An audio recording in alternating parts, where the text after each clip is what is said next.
So, what is poetry? It's the oldest form of literature, dating back before the written language via oral exchange of song and dance in rituals and passing down stories to next generations. It's a way to convey emotion and ideas through rhythm and rhyme, and it's something that anyone can do. Poetry is more than just putting words on a page. It's about finding the right words to express your feelings and thoughts. It's about using rhythm and rhyme to create a musicality that enhances the meaning of your words. And it's about crafting your poem to speak to your reader emotionally or viscerally. Keep this in mind. If you're interested in writing poetry, start by brainstorming ideas and jotting down any words or phrases that comes to mind.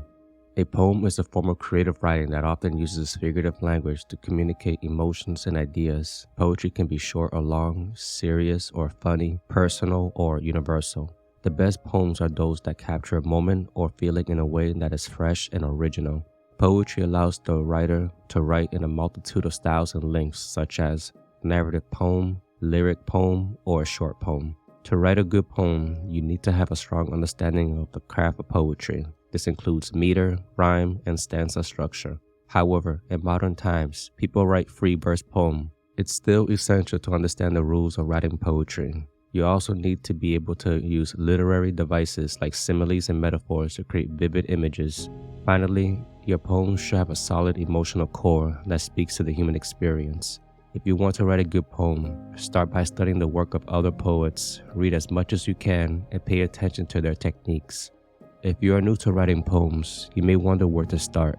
The good news is that writing poetry has no hard and fast rules. However, you can keep a few things in mind to help you get started on the right foot.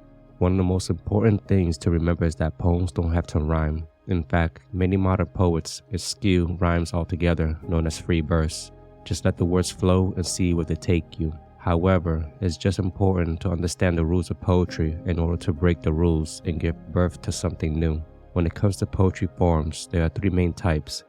Formal verse, poetry with a strict meter, rhythmic pattern, and rhyme scheme. Blank verse, poetry with a strict meter but no rhyme scheme. Free verse, poetry without any strict meter or rhyme scheme. Another helpful tip is to read your work out loud. This will help you catch any awkward phrasing or choppy sentences. It's also an excellent way to get a sense of the rhythm and meter of your poem. There are many ways to generate ideas for your poem. Still, I suggest beginning with a list of words or phrases or drawing inspiration from various subtle sources, whether in real life or from media like movies, books, or poems. Then write it down as soon as possible. Here are examples with the help of Lady Muse where to discover ideas. History. What you read and learn. Maybe you want to write about the fall of the Roman Empire, your history, or someone you know. Emotion. What emotion, feeling is powerfully evoked in what context and pervades our life, often enough to warrant scrutiny. Location. Where are you looking? Are you looking at people in a cafe, on a seat in a park, or nearby ducks swimming in a lake? Or are you looking at things in your home? Phrases. Watching a movie, reading a novel or poem, and a particular word sticks out as the impetus for something later. Philosophy. You could ask and address what is good, true, and real. Why we are meaning-seeking beings, which can help you navigate life's decisions and expand your point of view through a narrative or deliberate contemplation as you map it out. Psychology. Studying and observing how people think, act, and feel, convey how personality plays into it, or the meaning behind recurring dreams. Mythology. Creation and end-of-world myths, how sacred stories still resonate with us today, mainly present in today's books, such as Harry Potter series, alludes to the many mythos through symbolism and the like. Myths explore mysteries, they do not explain them. Themes, for example, playing a narrative video game and discovering the overall theme that recurs in the play through motifs or a hero's journey in which they conquer their inner demons about the human condition and bring back the elixir for life. Narrative. A presentation or interpretation of a scenarios or a series of events that advocates for a specific worldview. Writing prompts. There is an array of prompts you can find online to kickstart a project, especially for those moments of writer's block. Serendipity, inspiration born from drifting. Journaling, sometimes unexpected reflection about life strikes an idea. Market research.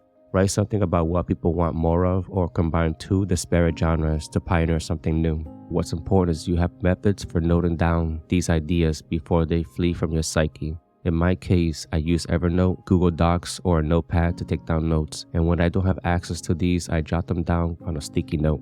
Sometimes I find myself with inspiration in the middle of the night. I quickly jot it down on paper because we should never take for granted something that serves as an excellent source for our writing and, more importantly, for our lives. The poem, The Cool and Warmth of Hearts, is a prologue poem in the book, wait for it, The Cool and Warmth of Hearts. It is impossible to pinpoint precisely when I wrote the first draft, but it may have been in high school or early in my adult years. I originally wrote the poem with 3 stanzas of only a couple of sentences in each line. It was a personal account where I used imagery and metaphor to describe how I met a woman in the summer who enamored and enfroze my world. When we embraced and kissed each other, I drew the analogy of a volcanic eruption followed by subsiding a warm comfort and locked lips. The original poem below, brace yourself. When I met you in the summer, it felt like the winter breeze blew over me. I was entrapped in an iceberg and felt so cold that it amazingly froze my heart while your kiss blew against my lips. The moment we stood kissing, I melted in your arms. Drastically, a volcano erupted in me, bursting my holy body to the stars. It feels like a hearth so warm and comfy as our lips touch. This poem is different from the final draft that was included in my book. Although the inspiration I received to transform it made the poem a powerful opening piece to introduce the rest of my poems, I did not initially consider opening my collection with one of my poems as a prologue to an overarching theme of love on a cosmic level. But this is the beauty of collaboration with an editor and the editorial assessment that steered me in this direction.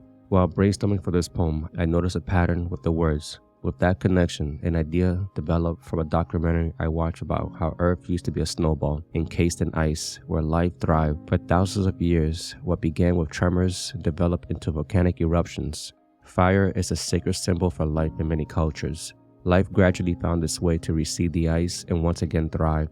Many mythologies about creation contain events about a beginning carved by deities. My mind quickly went to a mythical story about life's return. I recalled a deity or deities who passed down the metaphorical truth that we go through periods of the resurrection of beings, from child to adult, from ignorance to wisdom, from ignorance to enlightenment.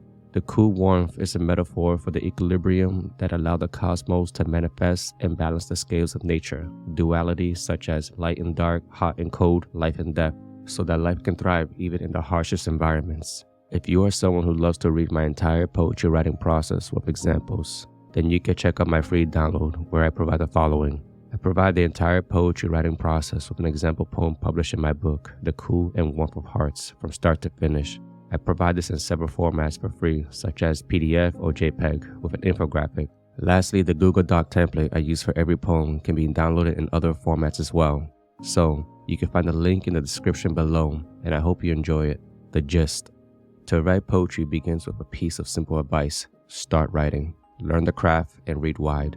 It's likely your first written work is a free verse poem. I suggest dabbling with a formal and a blank verse. Many poetic forms exist to learn from and try, to integrate the techniques and learn how to break the rules. What helps before writing in poetic form is simply free writing your ideas first, then change the poem's shape into its figurative language and poetic elements. The most successful poems were rarely completed with the first, second, or third draft. Sometimes the best poem could take weeks, months, or even years. The number of lines will likely change, but what matters is staying persistent and authentic, and inviting the inner critic to create, edit, and arrange the best words to communicate the message's deeper meaning. Poetry allows writers to write in many styles and lengths, such as narrative and lyric poems. To write a good poem, you need to have a strong understanding of the craft of poetry. If you want to write a good poem, start by studying the work of other poets and reading outside the genre. The good news is that writing poetry has no hard and fast rules, but understanding the rules allows you to play with the various poetic elements.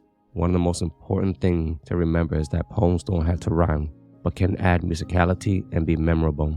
Another helpful tip is to read your work out loud. It's also an excellent way to get a sense of the rhythm and meter of your poem. The next topic of the poetry writing process will cover free writing in prose.